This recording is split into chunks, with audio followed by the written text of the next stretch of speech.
అందరికీ నమస్తే. ఈ మధ్య కాలంలో ఏపీలో కూటమి అధికారంలోకి వచ్చిన తర్వాత టీడీపీ, బీజేపీ, జనసేన కూటమి అధికారంలోకి వచ్చిన తర్వాత తెలంగాణలో కూడా టీడీపీ అడుగుపెట్టబోతుంది.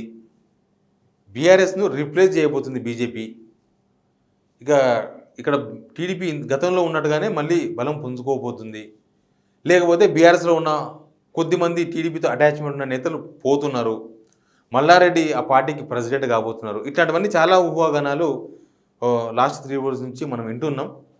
దానికి సంబంధించి అసలు ఏం జరిగింది, నిజంగా టీడీపీ ఇక్కడికి వచ్చే అవకాశం ఉందా, టీడీపీ తెలంగాణ రావడానికి చేస్తున్న ప్లాన్ ఏంది, లేకపోతే వాళ్ళకున్న ఎలిమెంట్ ఏంది, పొలిటికల్ ఎలిమెంట్ ఏముంది, ఇట్లాంటి అన్ని అంశాల మీద కొద్దిగా వర్కౌట్ చేసినాం అసలు ఏం జరుగుతుందని.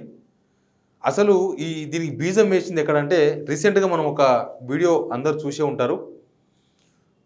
ఎంపీ రఘునందన్ రావు గారు, మెదక్ ఎంపీ రఘునందన్ రావు గారు, Adilabad MP Nagesh, Godam Nagesh, plus BJP నేత పాయల్ శంకర్, వీళ్ళందరూ చంద్రబాబు నాయుడిని అక్కడ ఢిల్లీలో కలిసిన ఒక ఫోటో మనం చూసినాం. వీడియో, అది ఫోటో కూడా కాదు, చాలామంది వీడియో చూసింటారు, ఫోటో చూసింటారు. అక్కడ ఒక చర్చ జరిగింది ఆ నలుగురు మధ్య. ఏంటి చర్చ అంటే, నగేష్ చంద్రబాబు నాయుడు భుజం కిందికి పోయిండు, మనం అది కూడా చూసినాం. రఘునందన్ ఎదురుగా ఉండి మాట్లాడుతున్నాడు, పాయల్ శంకర్ పక్కన ఉండి మాట్లాడుతున్నారు. అక్కడ జరిగిన చర్చ ఏంటంటే, కలిసినప్పుడు ఈ గోడెం నగేష్, పాయల్ శంకర్, ఆదిలాబాద్ జిల్లా నేత అయినా, వీళ్ళిద్దరూ చేసిన కామెంట్స్ ఏంటంటే చంద్రబాబు నాయుడు దగ్గర అంటే, సార్ మేము మీ శిష్యులం, మీరు నాటిన మొక్కలం అని వీళ్ళిద్దరు కామెంట్ చేసినారు. అక్కడ కామెంట్ చేస్తే, అవును చాలా హ్యాపీగా ఉంది మనం చూస్తే అని చంద్రబాబు నాయుడు గారు రెస్పాండ్ అయ్యారు. యాజ్ ఇట్ ఈస్గా రెస్పాండ్ అయితే దానికి మళ్ళీ వీళ్ళు కౌంటర్ చేసినారు. ఏమని అంటే, సార్ తెలంగాణలో కూడా టీడీపీ మళ్ళీ పుంజుకోవాలి, టీడీపీ మళ్ళీ బలోపేతం చేయాలి, మీరు మళ్ళీ ఇక్కడ తెలంగాణలో టీడీపీని యాక్టివ్ చేయాలని వీళ్ళు కోరినరు. కొడితే వైనాడ్ బ్రదర్ ఖచ్చితంగా మీరంతా సిద్ధంగా ఉండండి, టీడీపీని మనం యాక్టివ్ చేద్దామని అక్కడ జరిగిన చర్చ ఇది. ఇదంతా జస్ట్ వితిన్ 1.5 మినిట్లో జరిగిన చర్చ ఇది. అయితే ఈ చర్చ వరకు ఆగదు కదా, చర్చ చాలా దూరం పోతుంది. అంటే ఇది ఎక్కడో జరిగిన చర్చ, ఎక్కడో లోపల మీటింగ్లో జరిగే చర్చలు బయట రిఫ్లెక్ట్ అవుతుంటాయి. ఎక్కడో చర్చ జరిగింది. అయితే బీజేపీ ప్లాన్ నాకు అనిపించింది ఏంటంటే, దీని తర్వాత కొద్దిమందితో మాట్లాడిన తర్వాత, బీజేపీ సేమ్ ఏపీలో ఎట్లయితే బీజేపీ, జనసేన, టీడీపీ వర్కౌట్ అయిందో, సేమ్ అదే ఫార్ములాను తీసుకొచ్చి తెలంగాణలో కూడా స్టార్ట్ చేయాలి. ఇప్పటి నుంచే ఎలక్షన్స్ 4.5 సంవత్సరాలు ఉన్నాయి, ఇప్పుడే ఇక్కడ స్టార్ట్ చేయాలి. ఇక్కడ కూడా సేమ్ జనసేనను యాక్టివ్ చేయాలి, టీడీపీని యాక్టివ్ చేయాలి. ప్లస్ బీజేపీ ఆల్రెడీ లోక్సభ ఎలక్షన్స్లో 8 సీట్లు సాధించడం, కాంగ్రెస్కు ధీటుగా బీజేపీ గెలిచింది. ప్లస్ బీఆర్ఎస్ను రిప్లేస్ చేసే సత్తా మాకే ఉందని బీజేపీ అనుకుంటుంది. కాబట్టి ఉత్తర తెలంగాణలో, లేకపోతే హైదరాబాద్ లాంటి టౌన్లోనో, నగరాల్లోనో, మిగతా టౌన్లోనో, అర్బన్లో బీజేపీ బలంగా ఉంది. దీనికి టీడీపీ, జనసేన కనుక కలిస్తే ఇక నెక్స్ట్ బీజేపీది అనేది బీజేపీ స్కెచ్ ఇది. ఆ స్కెచ్ను అమలు చేసేలో భాగంగానే ఇదంతా జరుగుతుంది అనేది ఒక రకమైన చర్చ కూడా జరుగుతుంది. అయితే దీనికి అనుగుణంగా కొన్ని కార్యక్రమాలు కూడా ప్లాన్ చేసింది బీజేపీ వాళ్ళు. ఎట్లా అంటే, పవన్ కళ్యాణ్ బహుశా కొన్ని రోజుల్లో మన హైదరాబాద్లో పవన్ కళ్యాణ్ ఒక ఘనమైన సన్మాన కార్యక్రమం ఒకటి జరగబోతుంది. ఈ ఘనమైన సన్మాన కార్యక్రమం కేవలం కాపులో లేకపోతే మిగతా వాళ్ళు ఏర్పాటు చేసే కార్యక్రమంగా ఉండొచ్చు.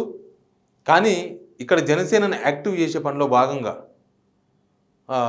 ఈ కార్యక్రమాన్ని బీజేపీ అరేంజ్ చేయబోతుంది అనేది ఒక చర్చ జరుగుతుంది. బీజేపీయే ఇదంతా ఇనిషియేషన్ తీసుకున్నది అని పవన్ కళ్యాణ్ రూపంలో ఇక్కడ తీసుకొచ్చి అది ఒక పొలిటికల్ సభ యాక్చువల్గా, కానీ బయటకు కనిపించేది మాత్రం సన్మాన సభగా ఒకటి ఏర్పాటు చేయబోతున్నారు. దాంతో ఇక్కడ జనసేన యాక్టివిటీ స్టార్ట్ కాబోతుంది, జనసేన బలోపేతం కాబోతుంది. ఇంకా జనసేన టీడీపీ ఆల్రెడీ ఉంది, టీడీపీకి ప్రెసిడెంట్ మారవచ్చు, టీడీపీని కొంత రీషఫ్లింగ్ చేస్తే బీజేపీ ఆల్రెడీ మేమంతా వేవ్లో ఉన్నామని వాళ్ళంతా అనుకుంటున్నారు. అయితే ఇప్పుడు మల్లారెడ్డి టీడీపీ ప్రెసిడెంట్ అనేది ఒక తెర మీదకి వచ్చింది, ప్రచారం అవుతుంది. ప్లస్ బీఆర్ఎస్లో టీడీపీతో టచ్లో ఉన్న వాళ్ళు, లేకపోతే టీడీపీ నుంచి గతంలో గెలిచిన వాళ్ళు, కొంతమంది ఎమ్మెల్యేలు కూడా టీడీపీలోకి పోవచ్చు అని ఒక చర్చ మాత్రమే, అది చర్చ జరుగుతుంది. కానీ వాళ్ళంతా ఖండిస్తున్నారు టీడీపీ ఎక్కడుంది తెలంగాణలో ఇప్పుడని. అయితే మల్లారెడ్డి విషయంలో కూడా అది కేవలం సోషల్ మీడియా ప్రచారంగానే మనకు కనిపిస్తుంది. బయటికి కొంత డీప్గా చూసినప్పుడు మల్లారెడ్డి కాంగ్రెస్లో చేరేకు ఫస్ట్ ప్రయత్నం చేసిండ్రు. ససేమిరా అన్నారు, చేర్చుకోలేదు, మల్లారెడ్డి వద్దన్నారు. ఆయన బీజేపీలో చేరేందుకు ఢిల్లీకి పోయి విశ్వ ప్రయత్నాలు చేసిండ్రు.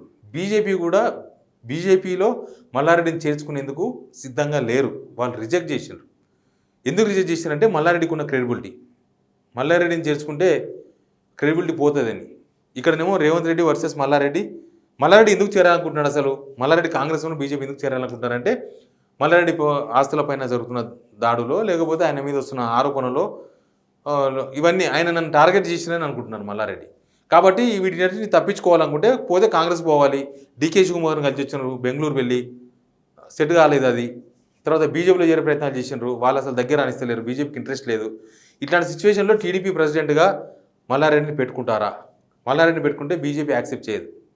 మల్లారెడ్డి అంత సీరియస్ పొలిటీషియన్ కాదని ఆయన ప్రకటించేసిండ్రు. నేను సీరియస్ బిజినెస్ మ్యాన్ కానీ సీరియస్ పొలిటీషియన్ కాదు, పార్ట్ టైం పొలిటీషియన్ అని చెప్పుకున్నారు.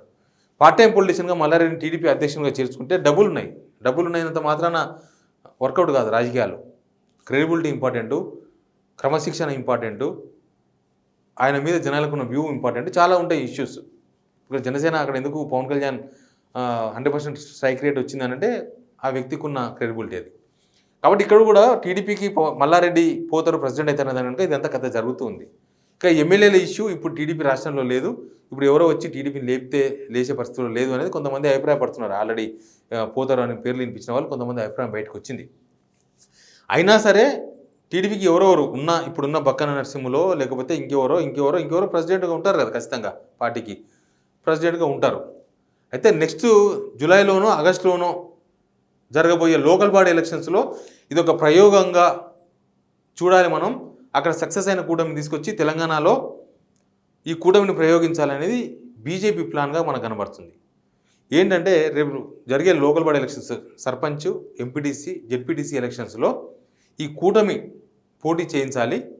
జనాల నుంచి రెస్పాన్స్ని చూసి ముందు కార్యక్రమాలు ఏర్పాటు చేసుకోవాలి, ముందుకు పోవాలి అనేది ఒక రకమైన చర్చ బీజేపీలో ఉంది. నిజానికి ఎందుకు ఇక్కడ కాపు యాక్చువల్గా మున్నూరు కాపు అంటే మనకు బండి సంజయ్ లాంటి వాళ్ళు ఉన్నారు, బీజేపీలో కొంతమంది ఉన్నారు, ధర్మపురి అరవింద్ లాంటి మున్నూరు కాపులు ఉన్నారు.